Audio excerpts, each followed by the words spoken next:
নমস্কার বন্ধুরা, আপনারা সবাই কেমন আছেন? আমি তো খুব ভালো আছি আপনাদের ভালোবাসায়। আশা করছি আপনারা ভালো আছেন। আপনাদের ভালো থাকা, ভালো লাগা, সুস্থতা কামনা করি নতুন একটি ব্লগ নিয়ে আপনাদের কাছে চলে এলাম।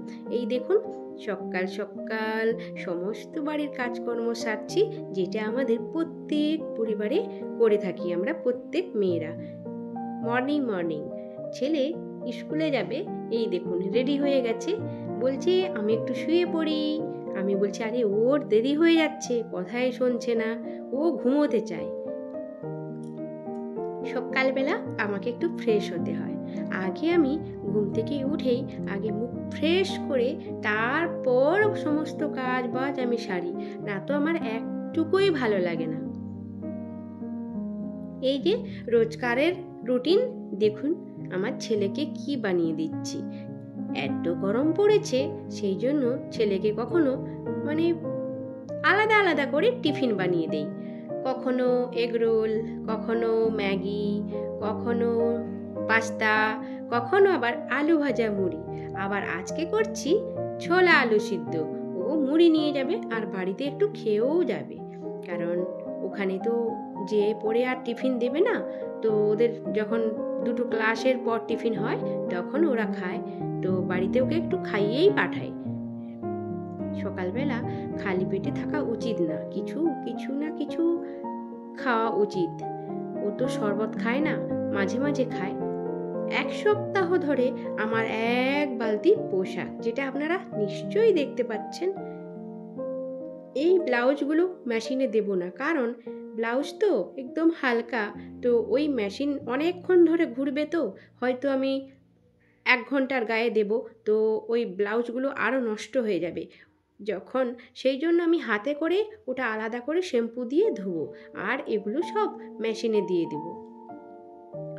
খুব রেয়ার আমি ব্লাউজ মেশিনে দিই, ব্লাউজটা আমি হাতেই ধুয়ে নিই, কারণ ওটা অনেকক্ষণ যখন ঘুরতে থাকবে মেশিনের মাধ্যমে, তখন ব্লাউজের কালারগুলো আলাদা আসে, বা অন্য শাড়ির যে কালারগুলো, সেই কালারগুলো এই ব্লাউজের মধ্যে যদি চলে আসে একবার, তাহলে কিছু করার নেই, আর কালারটা যাবে না, পুরো ব্লাউজটাই নষ্ট হয়ে যাবে, পরতেই পারবো না। রান্নাঘরে চলে এসেছি, ওই যে আলু সিদ্ধ করা ছিল ওটা একদম ভেজে নেব। তো ছোলা আলু সিদ্ধর টেস্ট কিসে হয় জানেন? আমি যেটা জানি আপনারাও জানেন নিশ্চয়ই, তো আমি যেটা জানি আপনাদের কাছে শেয়ার করছি। দেখুন, প্রথমে একটু তেল দিয়ে দিব, তারপরে গোটা শুকনা লঙ্কা, তারপরে একটু গোটা জিরে, তার সাথে একটু কাঁচা লঙ্কা আর পেঁয়াজ কুচি। এইটা নেড়ে নেড়ে যখন ঠিক লাল হয়ে আসবে, তখন আমি ছোলা আলুটা দিয়ে দেব, নাড়তে নাড়তে হয়ে যাবে। তো খুব সুন্দর একটা স্মেল আসে আর খুব টেস্টি হয়। আমি এইভাবেই করে থাকি। তো গরমের দিনে ছোলা আলু সিদ্ধ খাওয়াই ভালো। অনেকে ঘুগনি মুড়ি খেতে পছন্দ করে, সমস্ত বাঙালিরা আমরা ঘুগনি মুড়ি খাই, কিন্তু বেশি খাওয়া উচিত না। ঘুগনি মুড়িটা আদা রসুন পেঁয়াজ টমেটো এইসব দিয়ে করতে হয়, একটু রিচ হয়ে যায়। গরমের দিনে হালকা পাতলা ছোলা আলু সিদ্ধটাই বেটার বলে মনে হয় আমার।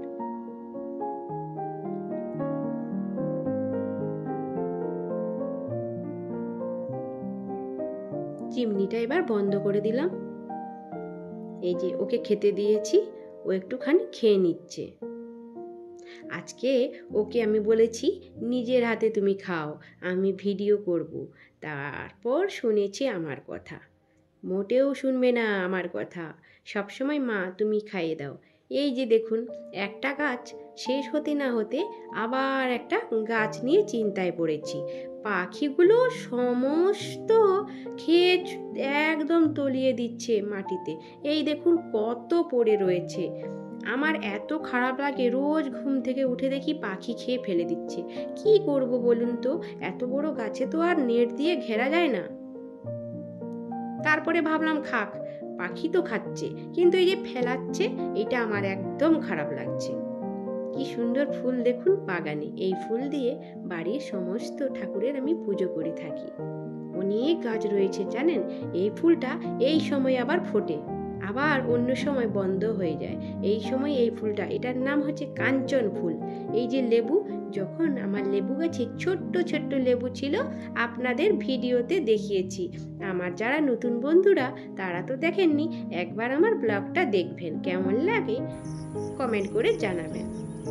আর বেল বটনটি অল করে রাখবেন, সাবস্ক্রাইব করে দেবেন।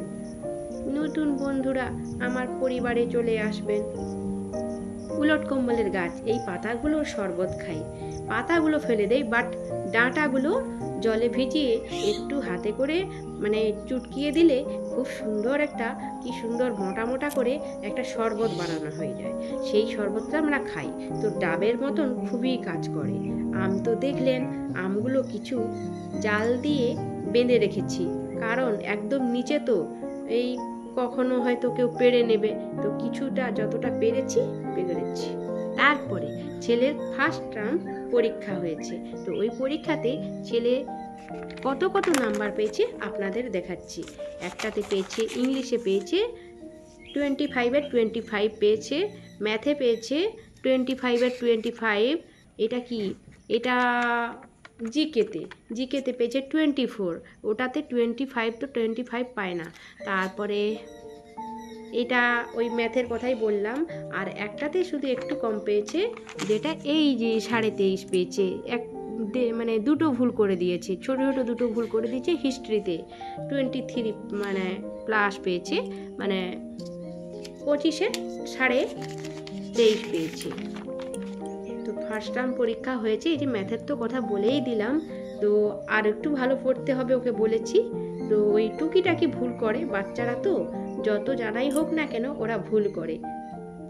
এই যে আমি পরীক্ষার খাতা ভিডিও বানাচ্ছি বলে ও ওখানেই বসে রয়েছে, হাই করছে আপনাদের।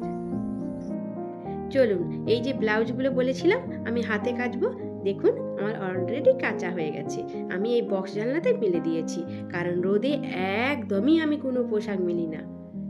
বক্স জানলাতে মিলে দিলে এতেই শুকনো হয়ে যায়। এই যে বাকিগুলো ফুটছে, অনেক দেরি হবে। Tata bye bye. কেমন লাগলো একটু লাইক কমেন্ট শেয়ার করে দিবেন। অনেক